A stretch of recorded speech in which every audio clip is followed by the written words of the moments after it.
자, 이분들이 충청북도를 뒤흔든 연쇄 살인 범죄도 해결합니다. 2005년 6월 3일 금요일 오전 9시 55분 경로당과 아파트 관리소가 있는 상가의 한 호프집에서 신고 전화가 옵니다. 신고자가 호프집 가게 주인에게 부탁한 일이 있어서 가게를 들렸는데 문을 열자마자 머리에 피를 흘린 채로 가게 주인이 쓰러져 있던 것입니다. 어머.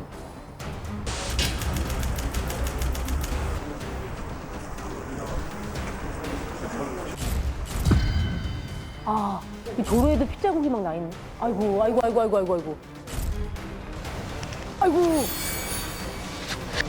저거 업소용 큰 가스 버너네요. 화구. 그쵸, 주물로 제작된. 아.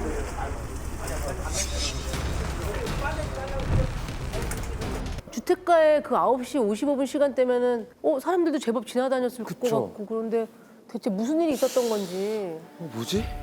저랑 그 이찬호 형사하고 이제 그날 당직을 서고 있었는데 처음에 이제 신고가 들어온 거예요. 그래서 사건 현장을 가서 보니까 아까 보신 대로 가게 안쪽에 숨진 여성이 이렇게 누워 있었고 큰 가스 버너가 다 뒹굴고 있었어요. 불판이에요, 불판. 크게 뽕뽕뽕뽕뽕 뚫린 거 큰 거 있잖아요. 없어요. 화구 그렇죠, 얘기하시는 그거예요. 거죠? 네. 주물로 제작되어 예, 있는. 완전히 무겁거든요. 무거운 거. 한 대 맞아도 가는데 네. 이거를 머리를 이제 찍었다는 것이 왜 우리가 알았냐면 그 머리를 찍었으면 머리카락 있잖아요. 네. 머리카락이 뭉텅뭉텅. 그 화구에 끼어 있었고. 예, 피범벅이도 뭉텅. 그래서 아 이걸로 쳤구나. 이게 범행 도구구나. 예, 그렇게 현장에서 파악했어요.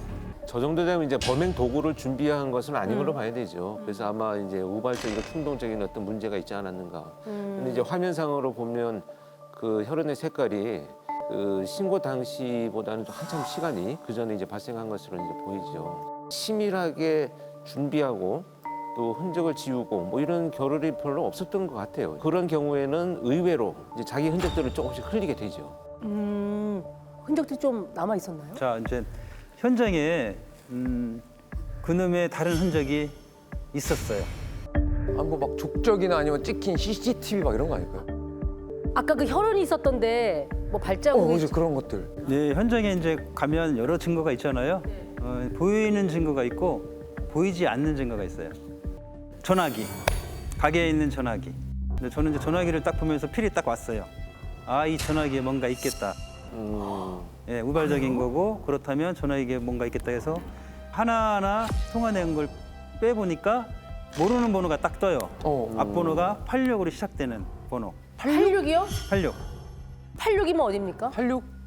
하필이면 이 번호가 피해자의 사망 추정 시간 전에 마지막으로 발신된 번호였었어요. 그러니까 이 가게 전화로 86이 중국이거든요. 중국에 전화를 걸고 나서 피해자가 사망했다는 얘기죠. 아, 전화를 건 거구나. 그렇다면 이제 이 번호를 전화를 걸어보면 그날 피해자에게 무슨 일이 있었는지 단서를 얻을 수 있잖아요. 네네네. 그래서 형사님들은 떨리는 마음으로 86 누르고 중국에 전화를 걸었습니다. 여보세요? 예, 여기 한국 경찰입니다. 그 혹시 6월 2일 날 밤에 한국에서 걸려온 전화 있지 않나요?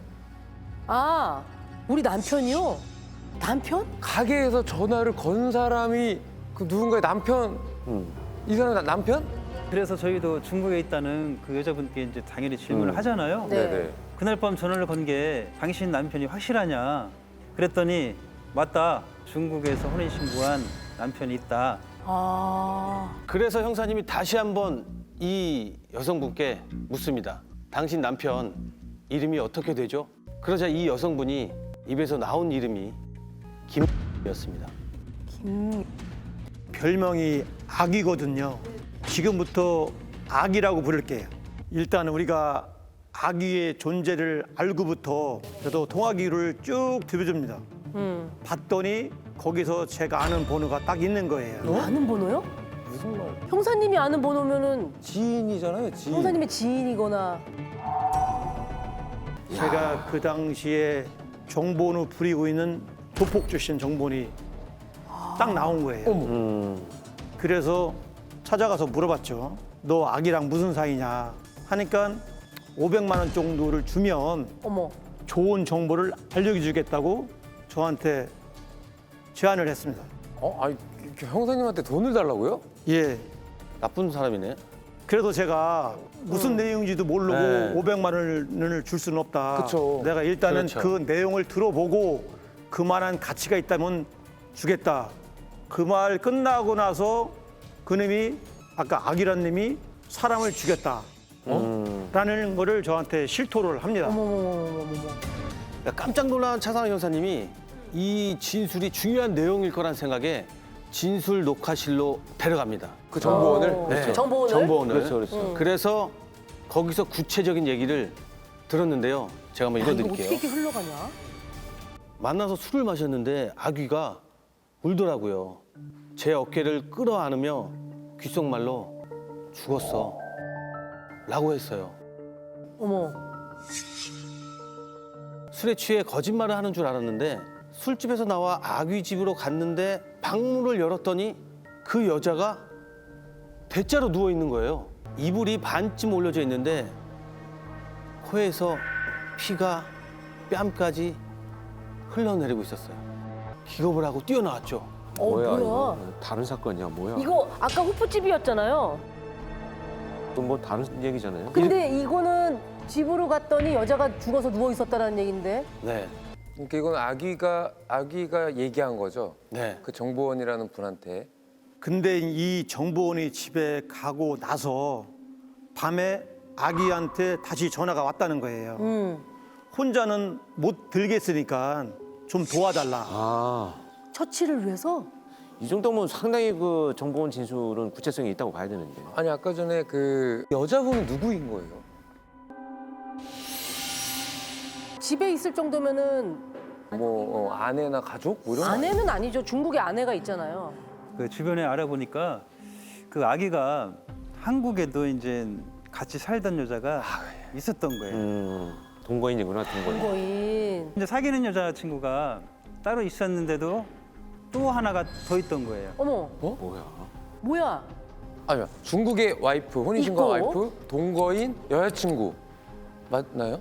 말씀드렸던 마지막 여자가 호포집 여사장 아, 피해자입니다.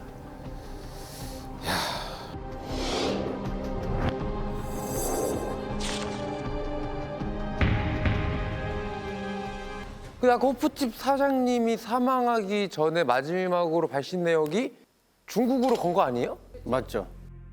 그러니까 사망한 내연녀 가게에서 중국에 있는 본처한테 전화를 한 거네. 그렇죠. 아까도 말씀드렸지만은 그 통화를 하고 얼마 후에 피해자가 사망한 걸로 나왔거든요. 물론 우연일 수도 있지만은 형사의 촉으로 네. 이 전화가 분명 관련이 있다. 그런 확신이 들었어요. 그러면 결국은 모든 수사의 포커스가 그 악귀라는 사람으로 맞춰지는 거 아닌가요? 그래서 이제 주변을 추서하는데 호프집 살인 사건 직전 아기랑 같은 데서 이제 술을 같이 먹었던 치씨라는 사람이 또 등장합니다. 아기랑 최근에 호프집에서 술 마신 적이 있느냐, 예, 그렇게 이제 물어봤어요. 물어봤더니 모른다고. 뭔가는 숨기는 게 있구나라고 이렇게 감을 잡았는데 아닌 게 아니라 그 당시에 큰 딸이 없어진 거예요. 딸이? 이것도 무슨 얘기야? 뭔가 사건이 뭔가 몇 개예요, 불안해, 지금. 너무 뭔가 불안한데요, 불안해. 지금 뭔가가? 그러니까 아귀 있잖아요. 아귀 네. 후배인 최 씨에겐 초등학교에 다니는 13살 먹은 딸이 하나 있었습니다. 어머, 심지어 13살. 알고 보니까 그 딸이 소리 소문 없이 사라졌던 거예요. 실종 그냥 실종. 그러니까 처음엔 아귀랑 사라진 딸을 찾으러 여기저기 같이 찾아다녔대요. 그렇게 악귀랑 같이. 아귀랑 처음에는? 같이. 씨랑? 예. 그러다 갑자기 아귀가 사라졌다는 거죠. 최 씨 말로는. 예. 자기한테는 말도 없이. 네. 그러면서 최 씨가 그런 말을 했다고 합니다. 아무래도 그 형님이 우리 딸이 어디 있는지 알 것 같아요. 야, 이건 또 뭐야? 찾으러 같이 다녔는데 갑자기 사라졌다는 이유 하나만으로 의심하는 건 아닌 것 같은데 뭐가 있었을 것 무엇이 같은데. 있기 때문에 의심을 하는 것 같거든요. 알고 보니까 한 10년 전에 아기한테 친구 하나가 있었는데 죽었어요. 이게 아기 짓이라는 거죠. 그 당시에 자기들 사이에서는 이미 소문이 쫙 나 있었어요. 그 당시에는 아기는 증거가 없어서 빠져나왔고요. 근데 아기가 집에 드나들고 얼마 뒤에 딸이 없어졌다. 아무래도 이상하다 뭐 이런 얘기를 또 하는 겁니다. 잠깐만, 이거 아마 헷갈릴 수 있는데 일단 여기까지만 들어도 아기 주변 사람들이 지금 사라지거나 죽거나 하고 있잖아요. 그렇지. 그게 지금 4명 아닙니까? 이렇게 다 따지면? 그렇죠. 그렇죠. 호프집 여사장. 그다음에 최씨 딸 없어졌고요. 최씨 딸도 없어졌고, 그다음에 그 아까 지인도 없어졌고, 그 10년 전에 그 아기 씨 집에서 발견된 그 아, 맞아. 4명.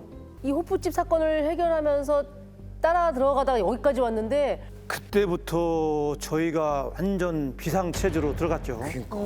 자칫 말이 새나가면 완전히 날라버릴 수 있거든요. 그렇죠. 외구로 또 뜰 수도 있고. 그래도 저희 형사들이 쫙 흩어져서 저인망식으로 아기가 갈 만한 곳, 또 알만한 사람들 주변 곳곳을 포진을 해서 탐문을 했습니다. 그때 발생하고 이제 용의자 특정이 이제 됐잖아요. 정보원을 통해서 8일 동안 집을 전혀 못 들어갔어요. 네, 씻고 이제 속옷만 갈아입고 형사들이 이제 나눠서 이렇게 잡목을 씁니다. 예, 쓰는데 갑자기 형님한테 전화가 오는 거예요. 그 지역 시장으로 빨리 오라고. 시장으로요? 네네. 그날이 인전 그 지역 장날이었었어요. 근데 이제 그날 비가 추럭추럭 이렇게 내리고 있더라고요. 그래도 제가 그 잠복하는 이 친구들이 이제 배가 고플 것 같아가지고 제가 빵을 사가지고 시장 쪽으로 가는데 딱 그놈이 딱 저쪽에서 걸어 나오는 거예요. 그 아기? 아기. 그 당시 제가 그놈 아기 얼굴을 안 감으려고 차에 핸들에 요 사진을 끼워놓고 있었거든요. 아기 사진이에요? 네, 아기 사진. 인상착의를 계속 머릿속에 각인시켰던 거죠. 그러니까 장날에 시장통에 그렇게 사람이 많은데도 한눈에 악인 걸 알아본 거는 계속 그 사진을 보셨기 때문인 거네요. 그렇죠. 핸들에 이거를 해놨기 때문에. 그렇지, 그렇지. 제가 오매불망하게 찾던 놈이 눈앞에 딱 나타났습니까? 네. 시장에서 이렇게. 가슴에서 심장이 벌렁벌렁 뛰는 겁니다. 그렇지. 근데 궁금한 게 그러면 이제 잡으면 끝나는 거 아닙니까? 너는 그래서 안 되는 거야. 이 얘기 다른 줄 녹화가 알죠? 우리가 몇 번째니 바로 덮치면 안 된다고 그랬잖아요, 형사님들이. 맞다, 맞다, 맞다. 주위에 사람도 있고 네. 또 놓치면 끝이잖아. 그래서 완전히 포위를 한 다음에 잡아야 된다고 몇 번 얘기하니. 제가 자꾸 이게 보면 저는 바로 잡아야겠다고 하니까 흥분이 돼갖고. 그래서 네가 안 된다니까. 우리는 그럴 것 같아. 왠지요. 진짜 너무 아니, 티나게. 마음 같아서는 저도 그냥 확 덮치고 싶었죠. 그렇죠. 네. 근데 제 입장에서는 상황을 냉철하게 지켜봐야 될 수가 있었기 때문에 그 이놈이 차를 이용해서 도망가지는 않을까, 어떻게 해야 되나 막 뒤따라가 보려고 막 하는 도중에 포장마차로 들어가는 겁니다. 포장마차로. 그래서 제가 전화를 한 거죠. 이제 그래서 제가 이제 형님에게 이제 연락을 받고 저희 팀 5명이 이제 한 곳에 이제 모였어요. 네. 그 입구가 하나겠죠? 있고 하나니까 거기만 차단하고 들어가면 될 것 같다는 생각도 드는데 자, 여기 보면 일단 그 포장마차 안에는 이제 취객들이 있을 수도 있어요. 그러네. 그러니까 형사는 범인을 체포하는 것이 당연히 첫 번째 목적이지만 주변에 있는 사람 다치면 안 되잖아요. 그렇죠. 검거 순간에 근데 포장마차 안에는 온갖 뭐 술병부터 시작해서 칼, 뭐 뜨거운 물, 뭐 흉기로 쓸 수 있는 게 엄청 많고. 그러네. 그래서 우리 형사님들이 뭘 했냐? 시장에 가서 옷을 샀습니다. 갑자기요? 갑자기 예. 쇼핑을 몇 명은 포장마차 앞에서 이제 망을 보고 또 몇 명은 시장에 가서 그 동네 아저씨들 마냥 입을 만한 옷을 산 거죠. 변복하기 위해서. 그렇죠.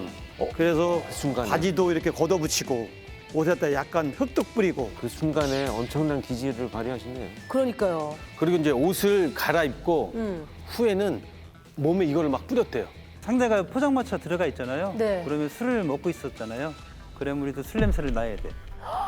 누가 봐도 의심 보기에도 없게. 허술하지만 더 허술하게. 동네에 술 마시던 아저씨. 그냥 아저씨처럼 최대한 보이- 현지인처럼. 어. 그리고 나서 이제 야. 우리 형사들이 네. 포장마차 안으로 싹 입장을 합니다. 네.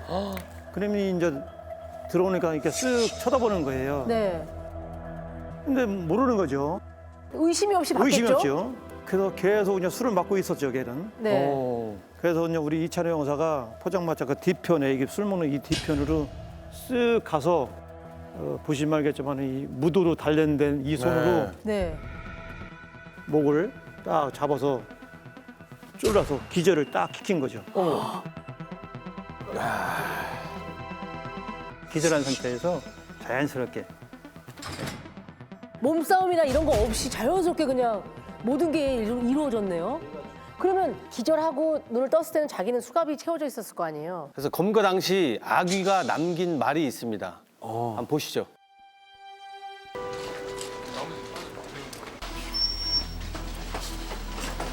술마시다가 전화를 했는데 와가지고 전화 걸으라고 하면서 막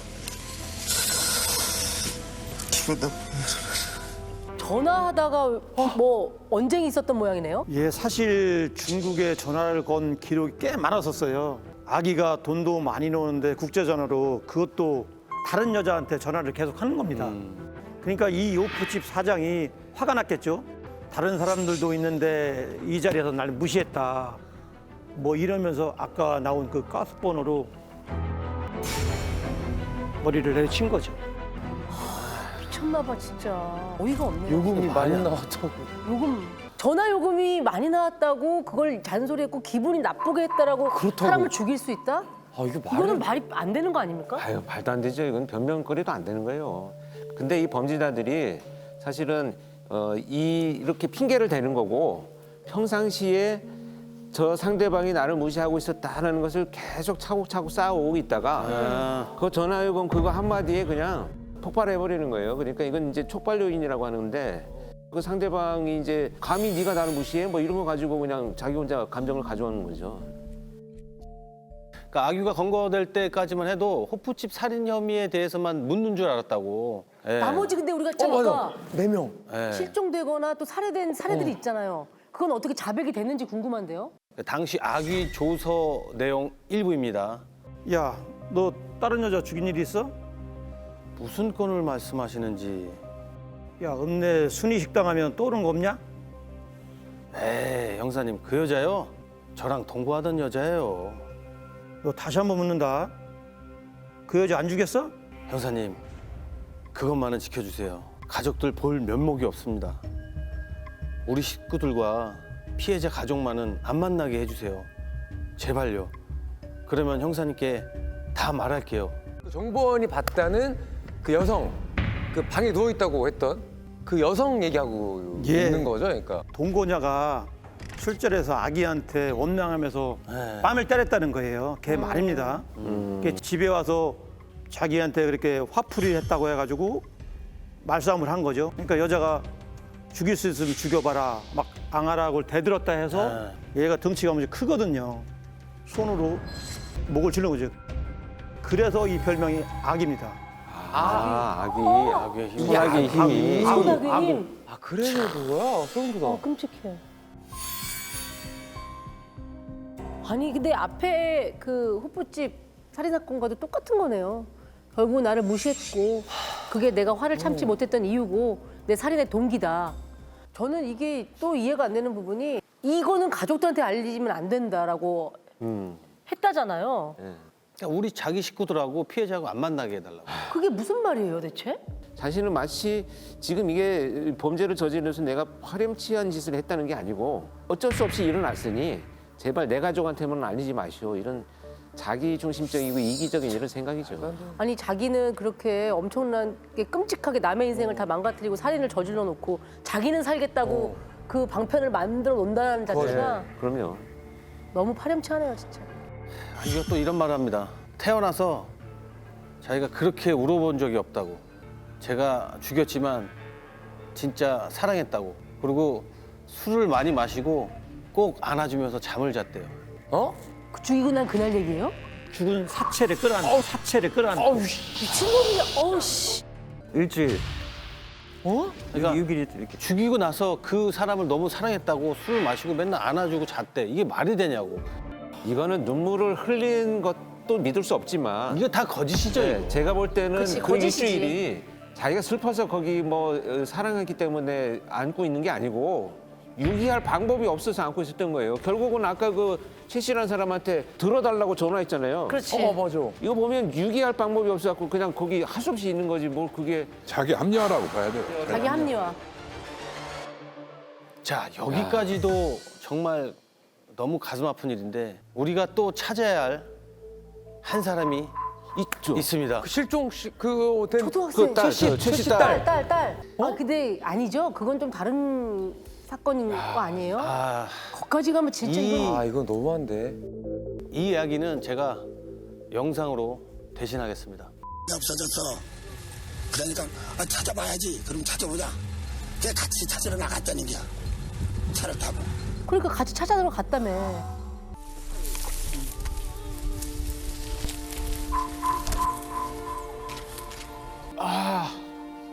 아유, 뭐야. 에휴,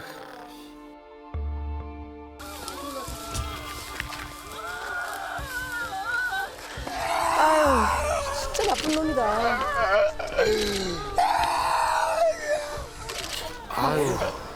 저 어린애를. 가슴 여기 또 아플라 그래. 지난주 나 여기가 너무 아팠었는데.